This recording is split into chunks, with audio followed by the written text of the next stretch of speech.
اپنے دلائل پیش کریں۔ پاکستان کو بنے کتنے سال ہوئے؟ خاموش ہیں آپ سب، 75 سال ہوئے پاکستان کو بنے۔ جو پاکستان کے دینی مدارس کا نصاب ہے، یہ 273 سال پرانا ہے۔ یہ بات اس لیے غور طلب ہے کہ پاکستان کے بننے کے بعد 72 سال تک کسی عالم نے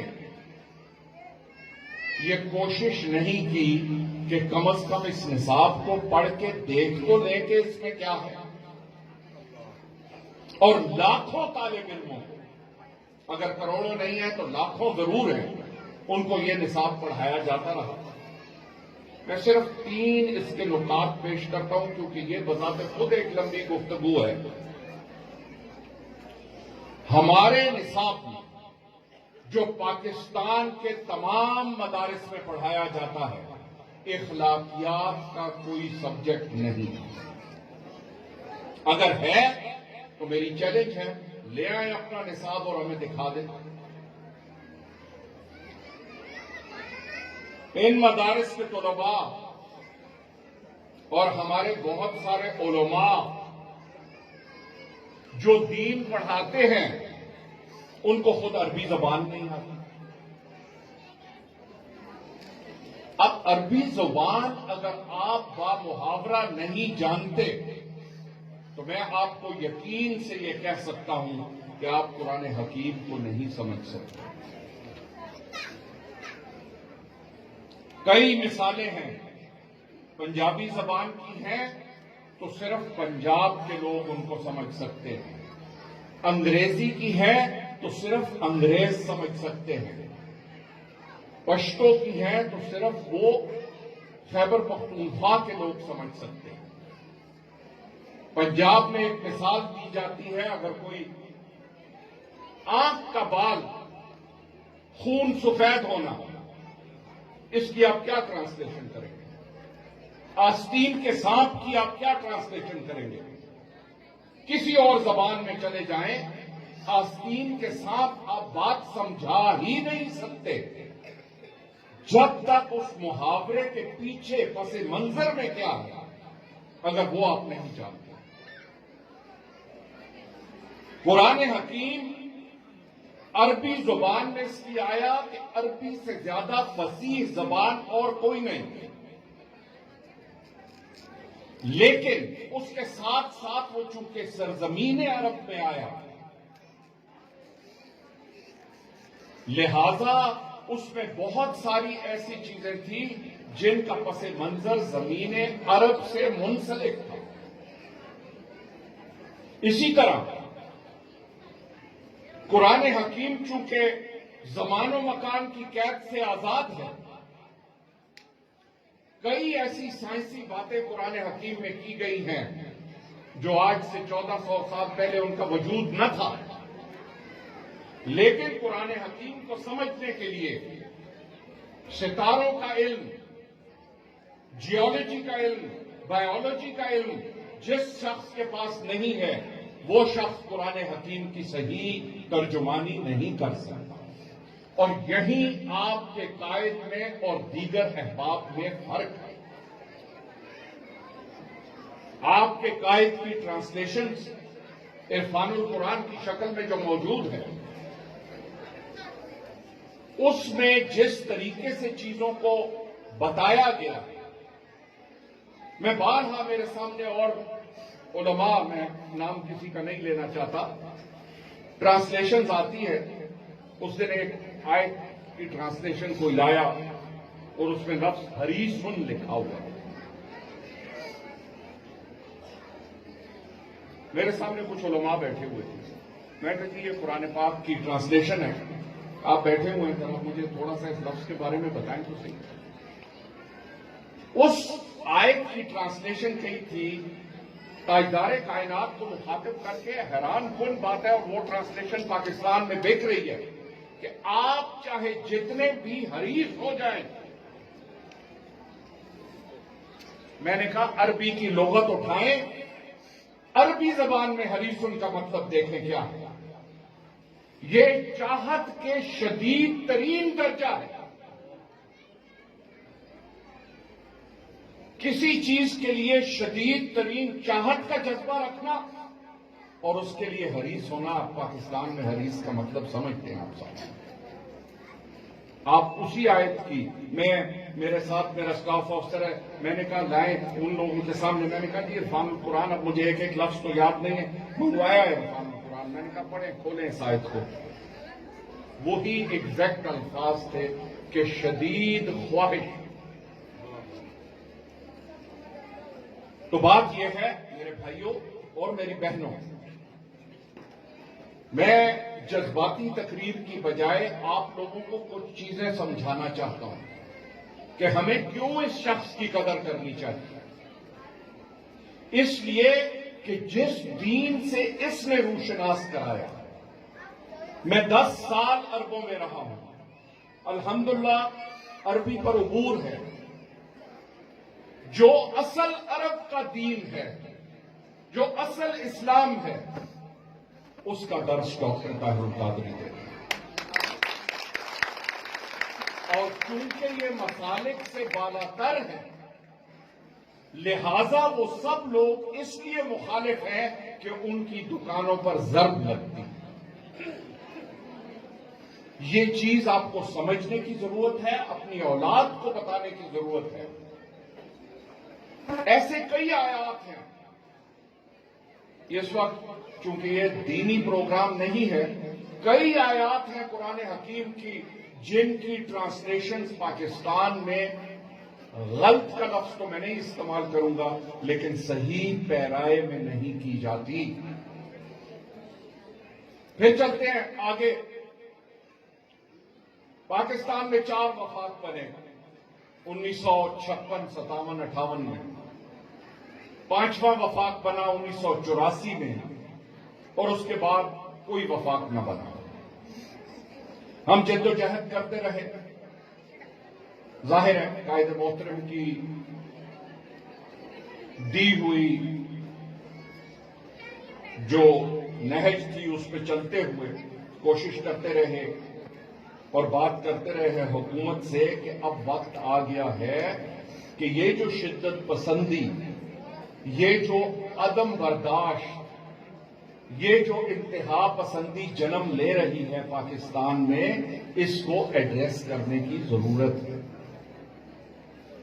ایک بہت اعلیٰ سطحی بورڈ پہ جب ہم بیٹھے اور میں نے یہ 3-4 نکات بیان کیے جو میں آپ کے سامنے بیان کر چکا ہوں کہ اخلاقیات کا سبق ہی نہیں ہے. ہم دنیا جہان میں تاجدار کائنات کے اخلاق طیبہ کی بات کرتے ہیں, لیکن اپنے مدارس میں 7 سال میں اخلاقیات کی کتاب ہی نہیں پڑھا. تقابل ادیان ہے. جب تک ہم دوسرے ادیان کو نہیں سمجھیں گے, ہمارے مسیحی بھائی بیٹھے ہوئے ہیں, جب تک ہم ان کے دین کو نہیں سمجھیں گے, ان کے دین کو سمجھیں گے تو ہمیں سمجھ آئے گی کہ ہر نبی جو پیغام لے کر آیا وہ سچا پیغام تھا.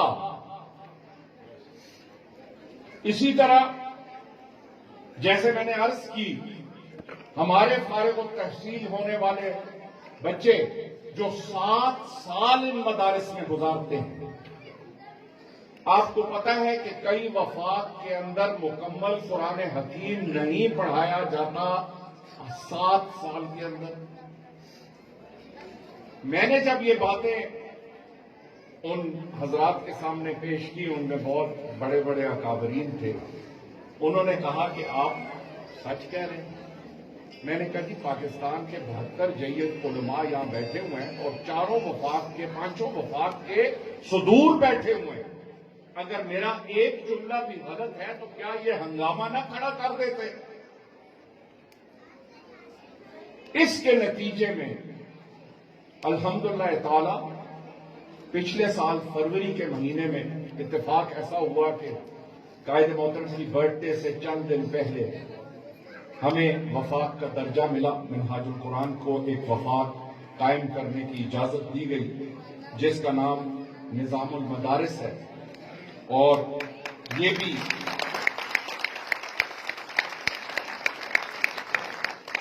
یہ تو اجازت تھی. آج سچویشن یہ ہے کہ الحمدللہ تعالی 1400 مدارس ہمارے ساتھ الحاق کر چکے ہیں اس وقت تک. دوسری مبارک بات یہ ہے، آج پہلا امتحان ہونے جا رہا ہے اور ہم وہ پہلا وفاق ہے جس نے امتحانات کا سینٹرل سسٹم آرگنائز کیا ہے، آن لائن تدریس کی جاتی ہے اور سارے جگہ جہاں بھی امتحان ہو رہا ہے ہمارے ایگزامینرز ان کو آن لائن دیکھ سکتے ہیں جو طلباء امتحان دے رہے ہیں. اس کے ساتھ آخری بات اس موضوع پر کہ نظام المدارس پہلا وفاق ہے جس نے یہ 272 سالہ نصاب کو مکمل طور پہ از سر نو لکھا، اس کے لیے کتابیں چھاپی اور اس نصاب کو ایک کتاب کی شکل میں حکومت پاکستان کو پیش کیا.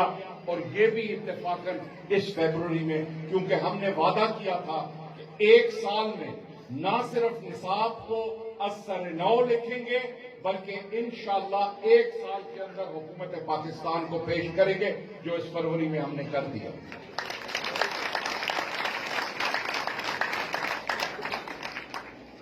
تو یہ وہ ہستی ہے جس کے ساتھ ہم منسلک ہیں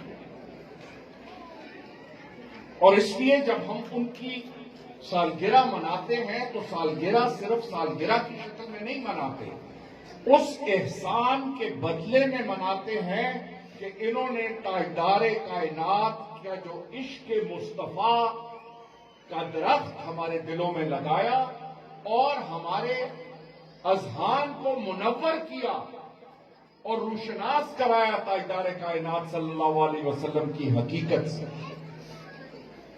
تو اس لیے آج آپ سب کو بھی میں قائد محترم کی سالگرہ کے موقع پر مبارکباد پیش کروں. اب میں تھوڑی سی گفتگو کروں گا. آج کل جو سیاسی گرما گرمی ہے اس کا آپ سب کو پتہ ہے، اخبار چینلز سارے بھرے ہوئے ہیں آج کل کے معاملات سے. قدم قدم پہ آپ جب قائد محترم تشریف لائے اور 23 دسمبر 2012 کو جو تقریر کی، جس طرح آپ جاتے ہیں ایکس رے کرانے کے لیے یا بلڈ ٹیسٹ کرانے کے لیے جاتے ہیں تو پھر آپ کو ایک رپورٹ مل جاتی ہے. آپ 2012 کی تقریر دیکھیں، پڑھیں، وہ بلڈ ٹیسٹ کی رپورٹ ہے جو پاکستان کے خون کا ٹیسٹ آپ لوگوں نے کرایا. پاکستان کی سیاست کو مسائل کیا ہیں، پاکستانی سیاست ٹھیک کیوں نہیں ہوتی اور اس کو ٹھیک کرنے کا کیا طریقہ کار. آج یہ جو منڈیاں لگی ہوئی ہیں جہاں جیسے عید کا موقع آتا ہے لوگ آتے ہیں، جانور کے دانت دیکھتے ہیں، جانور کی پسلیاں دیکھتے ہیں کہ اس کی پسلیوں میں گوشت کتنا ہے، اس کے دانت ٹھیک ہیں، یہ قربانی کے قابل ہے. ابھی ہم نے ایک ذبح کی بات، ظاہر ہے جنہوں نے وہ جانور خریدا ہوگا دیکھ کے خریدا ہوگا کہ یہ قربانی کے قابل، صدقے کے قابل ہے کہ نہیں. آج ایم این ایس کی وہ منڈی لگی ہوئی ہے جہاں وہ جاتے ہیں، اپنے دانت ٹیسٹ کراتے ہیں، اپنی پسلیوں پہ ہاتھ پھرواتے ہیں کہ ہاں ہم قربانی کے قابل ہیں، ہم آپ سے پیسے وصول کرنے کے لیے تیار ہیں. یہ ہمارا نظام ہے سیاسی، جہاں لاکھ لوگوں نے پی ٹی آئی کو ووٹ دیا، وہ آدمی جا کے آج دوسری پارٹی کے گود میں بیٹھنا چاہتا ہے تو ان لاکھ ووٹوں کا کیا بنے گا جن لوگوں نے اس نظریے کے لیے ووٹ کیا. اسی طرح جو سیاسی پارٹیاں اس حکومت کے ساتھ 3.5 پونے 4 سال سے اقتدار کے مزے لوٹ رہی ہیں، وزارتیں ہیں، عمارتیں ہیں،